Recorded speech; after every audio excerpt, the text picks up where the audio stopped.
Over the weekend, a massive news story from the New York Times dropped implicating Brett Kavanaugh, Supreme Court Justice of little under 1 year, implicating him in even more sexual misconduct.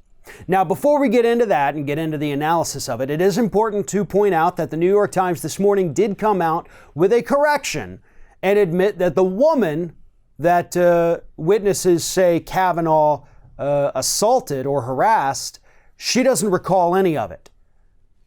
But there's a pretty good reason why she wouldn't recall this specific incident in question, and it's because she was passed out.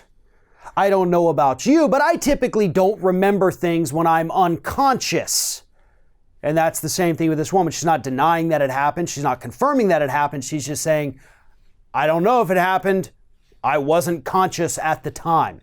And that allegation, of course, is that Brett Kavanaugh at a drunken frat party pulled his pants down and stuck his penis in the girl's hand.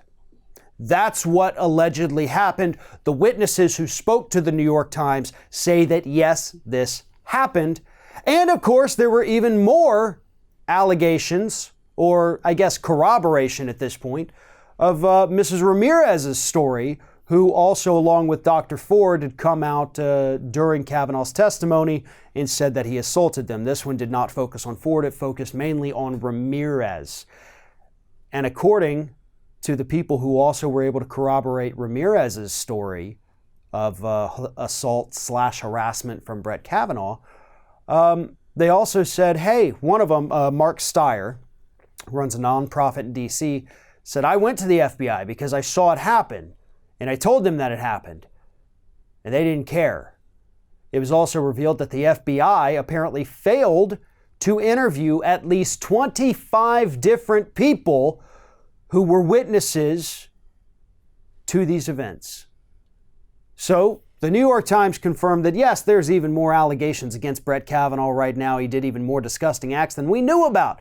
They also confirmed that, yes, the FBI investigation into Kavanaugh was an absolute and complete sham.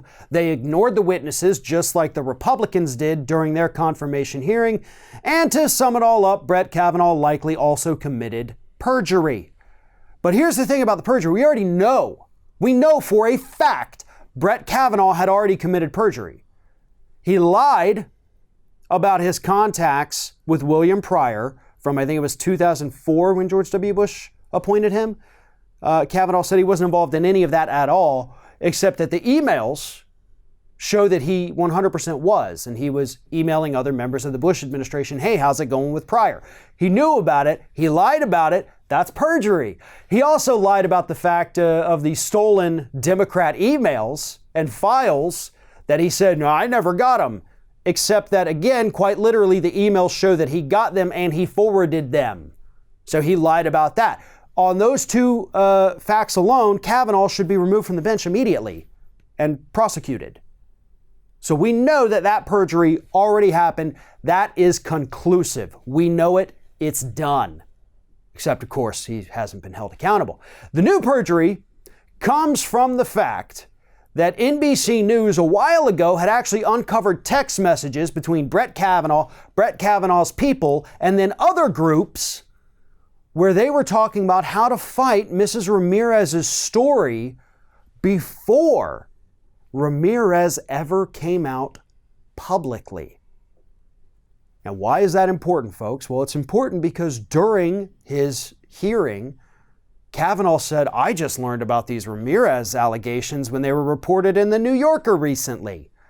Except again, the text messages from Kavanaugh and his advisors or staff or whatever they are show that all of them were involved in a counter-response effort before anyone else in this country knew that Ramirez was coming forward with these allegations, before the New Yorker piece. So Kavanaugh lied about that as well. But it also begs the question, how did he know Ramirez was going to come forward with these allegations? How did he know this was a thing that was happening? Is it because he did it? And he knew that if one person, Dr. Ford, came forward soon, the rest of them would too? That's my guess. And again, at this point, it's just a guess. But based on all of the available evidence, that's a pretty solid hypothesis. Kavanaugh and his team knew these allegations were coming. Nobody else in the public did.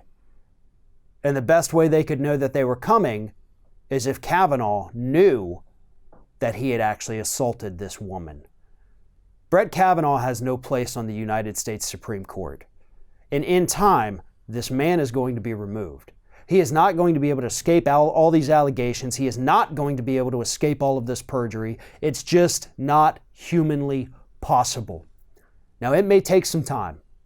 Hell, it may take 6 years.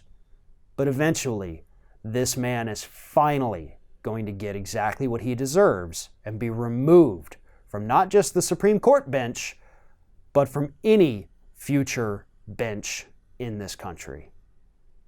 Thanks for watching, everybody. And don't forget, if you like what you see here, like, comment, share, and subscribe to our channel. And now you can also become a member of Ring of Fire and get exclusive early access to certain Ring of Fire videos all throughout the week. Just click on the little join button right below the video.